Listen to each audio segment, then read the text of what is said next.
Hi, and welcome to Preview. My name is Giampapa. Preview. 5, 4, 3, 2, 1, cue guy. Hello and welcome to Preview. My name is Guy Giampapa. Let's talk about theater first. The show is called Priscilla, Queen of the Desert at Boston Shubert Theater, and it's the latest effort of Fiddlehead Theater. Headed by Meg Foffenoff with the creativity of Stacy Stevens as director and costume designer, Priscilla is the name of a 25-foot long pink bus that appears on stage. Along the way, the glamorous drag performers ride along across the Australian outback. Andrew Giordano, who recently appeared here on Preview, heads the cast, along with Larry Daggett and Matthew Tiberi as the three main characters on the bus. The storyline is thin, but the bevy of characters and the terrific performers who meet up with our heroes are a sight to see. In the sparkling musical version of the 1994 movie, there are many familiar songs, fabulous costumes, and some outstanding choreography thanks to dance master Arthur Quadros. It's colorful, exciting, pleasing to the eye, and guaranteed to stay in your mind once you leave the theater. The cast consists of 16 male and 8 female actors. Priscilla is a glitzy and totally outrageous show loaded with over 300 costumes, wild headpieces featuring flowers, bananas, feathers, neon balls, and millions of sequins. Fiddlehead has come a long way since its inception several years ago. Working in Boston's Shubert Theater has boosted its reputation as a force to contend with.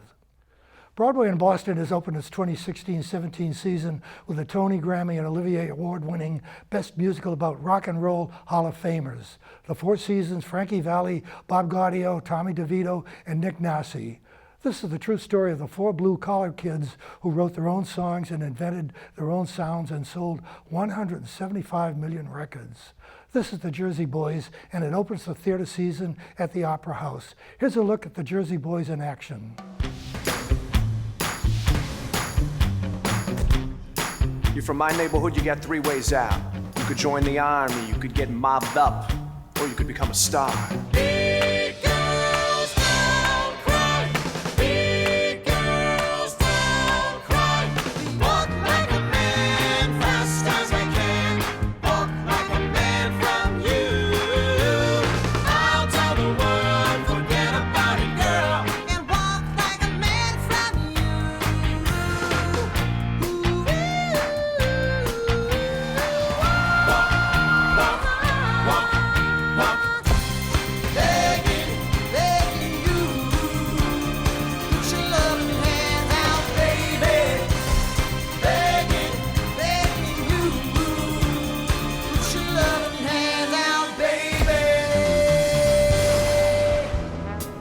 Just too good to be true. Can't take my eyes off of you. You'd be like heaven to touch. I wanna hold you so much. At long last, love has arrived, and I thank God I'm alive. You're just too good to be true. Can't take my eyes off of you. Who loves you, pretty baby?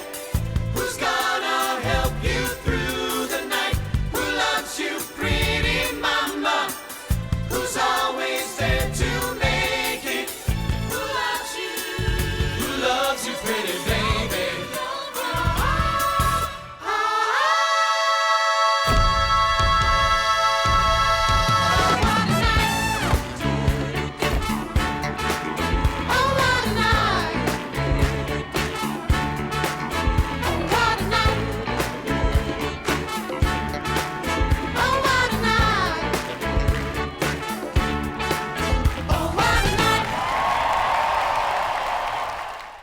Well, that was the Jersey Boys. Oh, what a night. That music in that show is terrific. I love it, every bit of it.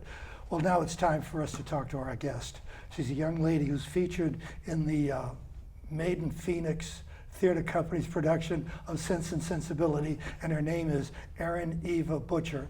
And welcome to our show, Erin. Hi. I was going to say Eva again. Oh, that's okay. I could go by either. Okay, either way, but Erin is your first name. Yes. Yes. Now, you're in the show, right? Yes, I play. And what part do you play? Marianne Dashwood. Okay. Yeah. The middle sister, and she's the more emotional Yeah. one. Mm-hmm. Yeah. That's a classic story. Yes, I love Jane Austen. This particular Jane Austen. I don't know if you've ever seen the Emma Thompson movie. Yes, I have. it. Yes, yeah, Yes. 1995, I think. 95, yeah. Yeah. And I've always loved that version too, so I'm really excited to get to do. It was a beautiful production. Yeah. And I'm sure the production that you're in is also beautiful. Yeah, I think so. Now, I understand you're also a costume designer. Did you have a hand in doing the costumes for this show? I mostly construct, and I did help construct with our costume designer, Erica de Sautel's, the women's dresses. Yeah. So most of the women's dresses were sewn by me over the summer in advance of Wow. rehearsals. So those were all done because being that I have a background in costumes, when I produce a show, the costumes are always really important to me and making them nice and creative. And so we tend to spend a little bit more on that than maybe other fringe companies would, just because I love costumes so much. Did you have special training for that?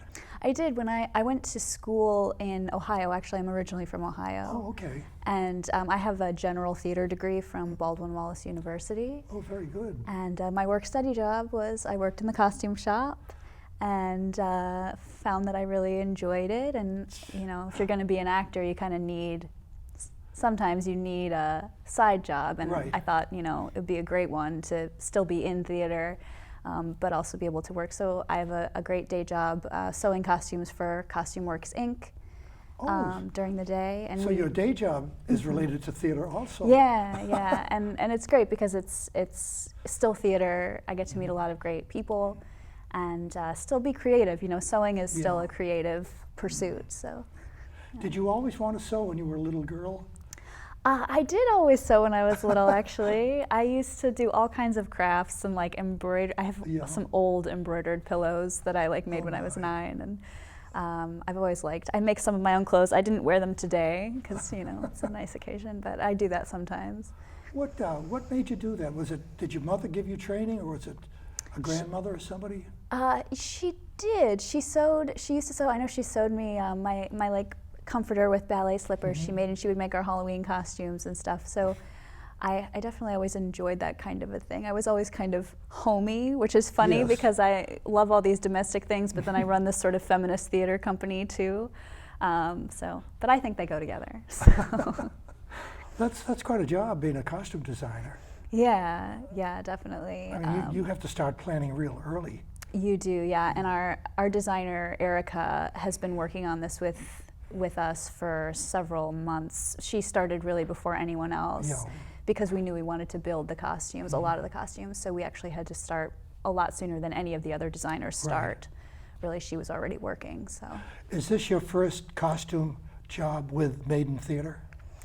I actually usually end up helping a little bit with the costumes on each show, just Okay. because I am a seamstress also. So our first show, Playhouse Creatures, I did a lot of the sewing. We had a lot of corset work in that. So I worked with our designer on that. I'm really more of a draper than a designer. Like Yeah. I love pattern making Oh, yeah. and stuff. So, you know, the designer will give me what they want and then I'll make the pattern and execute their design. But they're the ones that actually typically design what we're doing, and then I just kind of make it real. You know? Wow, you're very creative. Thank you. I guess you have to be to do that. It's good to have a lot of outlets, Yeah. you know. Well, let's talk a little bit about the Maiden Theater. How long has this theater company been in existence? This is our 3rd year. We've been around since 2013. And our first show was Playhouse Creatures at the Old Factory Theater. That's now closed. Oh, that's sadly. closed now. Yeah. Yes, that was we were one of the last shows in there, which we were really glad to get in before it closed. And then last year we did The Winter's Tale outdoors in Somerville, Massachusetts. Okay. And that was an all-female Shakespeare production. And then we did a new play by a female playwright, Miss Penitentiary, last fall. And then this is our 4th show. And you're now at Hibernian Hall. Is this your first production there? Yes, it is. And actually, they're so great because when they heard that the factory was closing, they actually put a call out to all the fringe theaters that used to work there saying, we will give you the hall for the same amount that you paid for the factory, Wonderful. because out of concern for the community and Yeah. really wanting to like give us another space to work in, because we would never be able to afford a space like the Hibernian. I mean, it's a beautiful, very large hall. It seats up to 200 people. Well, that's a good size. Yeah, Yeah. it's great. I mean, it's so expansive. It has these beautiful floor-to-ceiling walls on both sides, windows, excuse me, on both sides, and all new lighting grid, all new sound. So we're working for what we paid for the factory, which I don't know if you've ever been there, but it's a basement theater. Yeah, I know. Yeah, I Yeah. have not been there, but I know the background of it's it. kind of a damp basement Yeah, it is. with no air conditioning, and that's what we could afford then, and they're giving this hall to us for the same price. So it's really amazing of them, and they really want to bring more theater into that community in Dudley Square, because they don't Right. have much theater there, and so I think it's great that they're willing to work with us on the price to make it possible. It's wonderful that you could get into a facility like that. Yeah, you know. yeah, definitely. In this day and age when there are so few theaters available. Yeah, and they're closing. I mean, not just theater venues, but also the music venues in Boston are closing too, just because of rising prices. And so it's great that their concern for the arts community, is really helping us. Now the theme of the Maiden, is it Maiden Phoenix Theater? Yes, That's Maiden the title. Phoenix. Where did that title come from? It actually comes from Shakespeare. Okay. In Henry VIII, which is one of the last plays Shakespeare wrote, he's speaking to the speaker is speaking to the baby Queen Elizabeth I and saying she will be like the Maiden Phoenix, and from her ashes she will make a greater country. And that was actually the last thing Shakespeare ever wrote about a woman. And I found out about it actually from Tina Packer's Women of Will. Yes. She does that speech in Women of Will, and that image of the Maiden Phoenix always kind of stayed with me. And I wanted that to be the title of our company. Well, it's a great title. I think it's wonderful that you can get into a place like Hibernian Hall in like the center of Boston. And you should have a great audience. You really should for something like that. Yeah, it's great because it's still T accessible, but there's also parking. Right. Yeah. So it's kind of great for both demographics, people that drive, people that don't. So we're really excited about that too. I'm so pleased that the Ernie people, of which I am a member, contacted me and told me about this theater group. And I received a letter from someone in your organization. And that set me to thinking how important fringe theaters are. I mean, we've given out awards to fringe theaters where the only people in the audience were Ernie members. That has happened on occasion. I know this will not happen with you. I'm sure you're going to get a large I hope audience. not, yeah. But we've had that. I mean, for some of our shows, a Wednesday show, we might only have a couple of people, but yeah, it can definitely happen. But. Well, now, the dates of the show, when does it start? It's soon, isn't it? Yes, Friday, actually. We open this Friday, October 14th. October 14th, and you go how long? Until October 30th. Okay. And we have Sunday matinees, we have Friday, Saturday night shows, and then we also have a Wednesday and Thursday show. What time are the matinees? 2 o'clock. 2 o'clock. In the evening? The evening shows on the weekends start at 8 8. p.m. Okay. Yeah. Wow. That's. I'm totally amazed at the amount of fringe theaters that we have in Boston. Yeah, it's a great community. And you've been with them now for 3 years, did you say? With Maiden Phoenix, yeah. And Yeah. before that, I worked in fringe around the city for the Apollinaire Theater Oh, yeah. Company. I did their Uncle Vanya.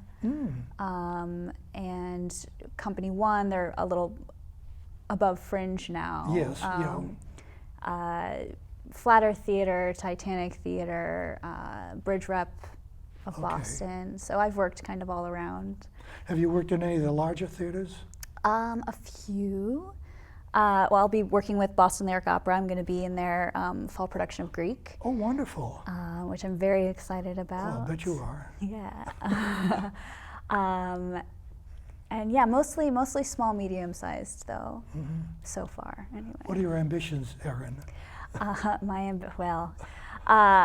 I'd like to become an equity actor soon. I'm hoping to do that in the next year or so, and just keep acting and also keep most of the shows that I do, because if you're going to do Fringe, you know that you're not going to be making much money, so you really have to want to do each project Yes. and really believe in the work that you're creating. And for me, I try to choose shows that really showcase women's stories, because that's something that's really important to me. Last fall I did Radium Girls with Flat Earth Theater about factory workers and their struggle for workers' rights. And a lot of the plays that I do end up being very female focused, and I think that's really important because we're still at this gender disparity in Boston, even in Fringe. And also just selfishly, I want to play the best parts. Of course. I want to play the not? most interesting parts. And a lot of times, even with Shakespeare that I love so much, the female parts are much smaller and they're less developed. Or even classical theater, Arthur Miller and Tennessee Williams. I mean, there's definitely some great female parts, but there tend to be less of them. And so for me, it's just important to seek out the shows and support the work that supports women. Obviously, that's not everybody's personal life mission, but for me and for our company, it's really important to kind of give people that opportunity and also to support the work that those companies are doing. With the attitude that you have, you're going to go far. I really believe that. Tell me, to be an equity actor, what do you have to do? There's a couple of ways you can become one. You can, if you get cast in a really big show, like a Broadway show, they can just buy you your card. Oh yeah. For most of us, though, you have to accumulate points over the course of working on shows. So you have to work for a company of a certain size and with other equity actors. And for every week you're in rehearsal and performance, you get 1 point. And you have to get 50 points in order to become. 50. Yes. Is there a time limit? I don't think so. I think all my points are still good from college. I mean, if it took you 5 years, would that be okay? Yeah. Oh, Yes, okay. definitely. I mean, there might be a 20-year time limit, but I think 5 years is okay. Yeah. But yeah, so you just accumulate them over time, and then eventually you pay your membership fee into the union. I'm actually getting to join next year because the show I'm doing with Boston Lyric Opera, they're part of AGMA, which is the musical guild, and they have a partnership with Equity. So once you're a member in good standing of that union for a year, you're allowed to join the other union. So that's how I'm going to do it, because it's hard to get equity points in Boston, actually. Apparently it is, yeah. Because a lot of times, if a company is an equity company, they can only let in 1 or 2 non-equity actors into that company. There's a limit? It depends on the contracts. I know it's very complicated, but yeah, sometimes it has to be all equity, sometimes they can only have 1 or 2 non-equity. Yeah. So getting into one of those shows so you can get the points is pretty tricky sometimes. So I bet you're thrilled if you get in. yeah, yes, definitely. Well, I noticed in the larger theaters, there's a certain amount of equity actors, but there's a certain amount of non-equity actors. I guess is that normal? I think so. I think it depends on what your designation with equity is, what size you are and what kind of contract. But I know, and with Boston, there's so many colleges here. A lot of the theaters have relationships with the colleges, That's and true. so Yeah. they'll want to use their students as those non-equity people. So, my school in Ohio, Great Lakes had a partnership. Great Lakes Theater Festival had a partnership with them, and so I got to understudy at Great Lakes Theater Festival because I went to that school, and then that's how I got a lot of my points. Well, it's wonderful that they do something like that. Yeah. We have situations like that here in Boston. I think the Boston Conservatory, are you familiar with them? Yes. They, a lot of their actors appear at Speakeasy, and they go on from there to greater heights, if you want to call it that. Yeah, definitely. But I guess that's the way to go. I mean, you can't just come off the street and go in. I mean, you have to have some kind of a background, right?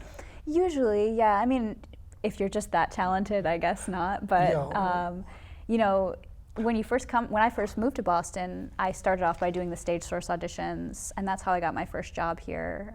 Even not knowing anybody, that's a great resource for new actors that are coming into Boston, just so that everybody can see you and see what you're about. And then you get called into different theaters for different Right. things. We have a huge population of actors in Boston. I mean, I don't know them all, but every time I meet a new one, it's fascinating to hear their story and how they started and how they got along. Yeah, yeah, and there's so many schools here too that Yes, yeah. People are like, oh, which did you go to Emerson? And I'm like, I'm from Ohio. I don't know anything yeah. about your schools actually, but I ended up here because I trained at Shakespeare and Company in Lenox for 2 years. You did? Yes, Okay. after college, and I decided I wanted to stay in New England, so I moved to Boston after that. Would you call yourself a Shakespearean actor? I think so. I don't get to do it as much as I would like. I played Ophelia a couple of years ago, but there's only a few companies that really do Shakespeare on a regular basis: Actor Shakespeare Project and Right. the Commonwealth Shakespeare Project, or Commonwealth Shakespeare. But I love doing it. We did The Winter's Tale last year. I wasn't in it, so this is the first show that I'm actually in the show that we're producing, which has been an interesting challenge, but I'm really excited about it because I love the role that I'm playing, and I'm just excited to get to be out there with my actors instead of like worrying off to the side about making sure everybody's okay and having a good time. So. What was your first production as an actor? Ever? Oh man. I think my first show was Guys and Dolls in high school. Really? What part you Yes. play? I was a hotbox girl, but so this is when I knew that I really loved theater because I was so excited to be in this musical. It was my freshman year of high school, and I would go home every night and just read the script and like memorize Adelaide and Sarah's parts because I was like in the chorus, but I knew that, so I knew them all. And then the week of dress rehearsals, our Adelaide got sick and missed a day, and they were like, oh, what do we do? And I was like, I know it. I'll do it. Did you do it? I did do it. Wow. I did it for a dress rehearsal. I knew all the lines. Take I back knew your all of mink. her. Yep, I Take took back your take back your stole. mink, and I did all of it. And they were like, wow, you really? And I was like, well, I I loved it so much that all I wanted to do was read my script and sing the songs, and I'd never been so excited about anything in my life, and so that's when I knew like this is what I was gonna be You doing. sure picked the right show. I mean, that's a fun show. Yeah, I mean, you definitely. could have a lot of fun doing it. Yeah. It's also a lot of work. It is, and I'm not much of a dancer, but I was playing a dancer. It's funny because I've had to do a lot of dancing for somebody that isn't really a dancer, but you just learn the choreography and hope it looks okay, I guess. Have you done any singing parts? I have, yeah. I actually used to sing a lot more. I sing a little bit in Sense and Sensibility because Marianne plays the piano and sings. I haven't done many musicals since moving to Boston, but I'm actually hoping to get back into it. But yeah, I did. Actually, my first ever professional show was Into the Woods. And I was, What was it? Into the Woods. Okay. And I was Cinderella's mother Oh. up in the tree. And yeah, but I played Cinderella in high school, and the school I went to, Baldwin Wallace University, is actually a very highly sought after musical theater school. And I wasn't in the musical theater program, but I did get to learn from those same teachers and take voice lessons, and I understudied for several of the musicals. So that was really helpful too.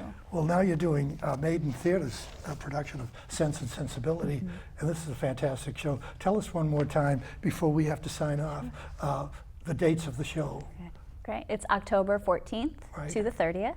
We run 3 weekends, and you can find tickets at maidenphoenix.org. Well, that's wonderful. Thank you so much for being our guest today, Erin Eva Butcher. Yes, that's me. And we hope to see you in Sensibility. Great. And as they say, as they usually say, break a leg, but I always say, ham it up. Okay, I can Thanks do so that. much for being with us today, Thanks. Erin. It's so good to see you. Good to see you too. Well, that's our show for this time. My name is Giampapa. See you again on Preview.